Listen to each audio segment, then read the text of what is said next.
Real Madrid এবং Liverpool ম্যাচের পর যদি কোনো ম্যাচ নিয়ে সবচেয়ে বেশি হাইপ থেকে থাকে সেটা হচ্ছে বায়ার্ন মিউনিখ এবং পিএসজির ম্যাচ।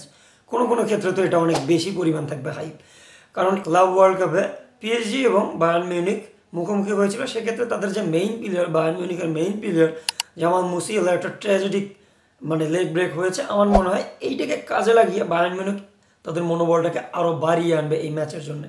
যদিও বায়ার্ন মিউনিখ গত 15 ম্যাচ ধরে রয়েছে আনবিটেন, মানে তারা ড্র করেনি, কন্টিনিউয়াসলি তারা উইন করতেছে, তারা প্রতিটা ম্যাচ জিততেছে এবং তাদের গোল এক্সপেক্টেড রেশিও হচ্ছে প্রায় 4 এবং তারা গোল কনসিড করেছে মাত্র 3টি, মানে বাকি সব ম্যাচে তারা রেখেছে ক্লিন শিট। এবং আপনাদের কি মনে হয় এই ম্যাচে কারা এগিয়ে থাকবে? এটা নিয়ে কথা বলার আগে একটু স্কোয়াডটা দেখে আসা যাক। এক্ষেত্রে আমার মনে হয় যে ভিনসেন্ট কোম্পানির বায়ার্ন মিউনিখ, এই বায়ার্ন মিউনিখ একটু এগিয়ে থাকবে। যদি গত সিজনের কথা ভেবে থাকেন, সে বায়ার্ন মিউনিখ এবং এই বায়ার্ন মিউনিখের মধ্যে আকাশ পাতাল তফাৎ।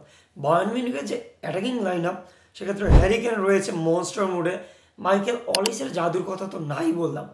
এই দিকে রয়েছে লুইস ডিয়াসকে যখন 80 মিলিয়ন বা সামথিং দিয়ে বায়ার্ন মিউনিখ কিনে আনে, সবাই বলতেই থাকে যে এত এইজের একটা প্লেয়ারকে এত দামে কেনা কি ঠিক হলো?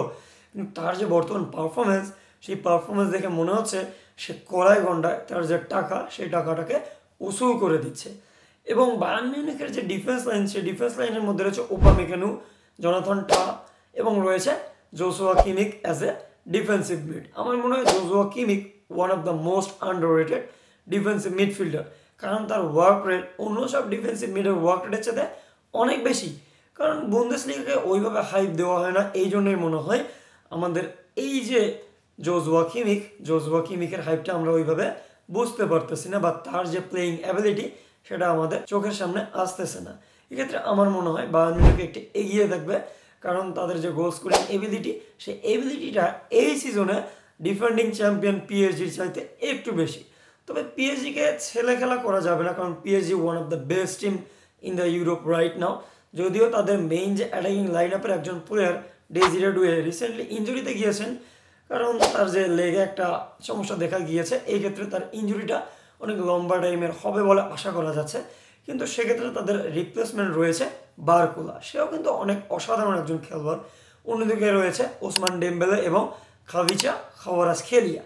তাদের যে এই অ্যাটাকিং ডুও খাভিচা খাওয়ারাজখেলিয়া এবং ওসমান ডেম্বেলে, তা অনেক অসাধারণ। এবং তাদের যে গোল স্কোরিং এবিলিটি, সেটা যারা খেলা দেখেন, নিয়মিত খেলা ফলো করেন, তারা অনেকেই জেনে থাকবেন কতটা স্ট্রং। পিএসজির মিডফিল্ড এক্ষেত্রে বায়ার্ন মিউনিখের থেকে একটু এগিয়ে থাকবে, কারণ তাদের রয়েছে ভিতিনা, তাদের রয়েছে জোয়াও নেভেস। কারণ এক্ষেত্রে তাদের যে কম্বিনেশন, এই কম্বিনেশনটা অন্য টিমের মিডফিল্ডের কম্বিনেশনের থেকে একটু বেশি, যার কারণেই কিন্তু তারা চ্যাম্পিয়ন্স লিগটা জিতেছে এবং ক্লাব ওয়ার্ল্ড কাপে অনেক ভালো করেছিল। চেলসির সাথে তারা হেরেছে, সেটা আলাদা বিষয়, কিন্তু তাদের যে পারফরমেন্স, সেই পারফরমেন্সটা ছিল টপ নচ। এক্ষেত্রে তাদের ডিফেন্স লাইনে আসা যাক।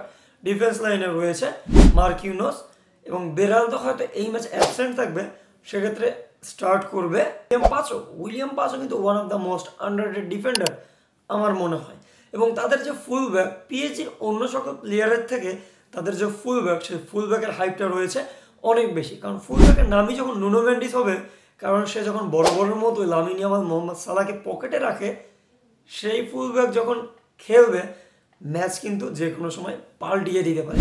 অন্যদিকে রয়েছে আশরাফ হাকিমির যে পেস, তার যে গোল স্কোরিং অ্যাবিলিটি, সেটাও রয়েছে আকাশচুম্বী। এবং তার যে পোটেনশিয়াল, সেই পোটেনশিয়ালটাও রয়েছে অন্য সকল ফুলব্যাকের তুলনায় অনেক বেশি। আমার মনে হয় বর্তমানে one of the best fullback হচ্ছে আশরাফ হাকিমি এবং নুনো মেন্ডিস। তাদের কম্বিনেশনটা যদি ওইভাবে একদম জমে ক্ষীর হয়ে যায়, সেক্ষেত্রে আমার মনে হয় বায়ার্ন মিউনিখকে তারা সেয়ানা টক্কর দিতে পারে। এক্ষেত্রে পিএসজির যে গোল পোস্টের যে দায়িত্বে থাকবে ডোনারুমা, এক্ষেত্রে অ্যাবসেন্ট, সেক্ষেত্রে আমার মনে হয় একটু ব্যাকফুটে যেতে পারে। কিন্তু যদি এক্ষেত্রে লুইস এনরিকের মাইন্ডসেট বা ট্যাকটিক, সেই ট্যাকটিকটা যদি ভালোভাবে কাজে লাগে, আমার মনে হয় তারা বায়ার্ন মিউনিখকে সেয়ানা টক্কর দিতে পারে। এক্ষেত্রে আমার যে প্রেডিকশন, সেই প্রেডিকশনটা হবে 3-1 ফর বায়ার্ন মিউনিখ। আপনাদের কি মনে হয়? কমেন্ট বক্সে জানাতে পারেন।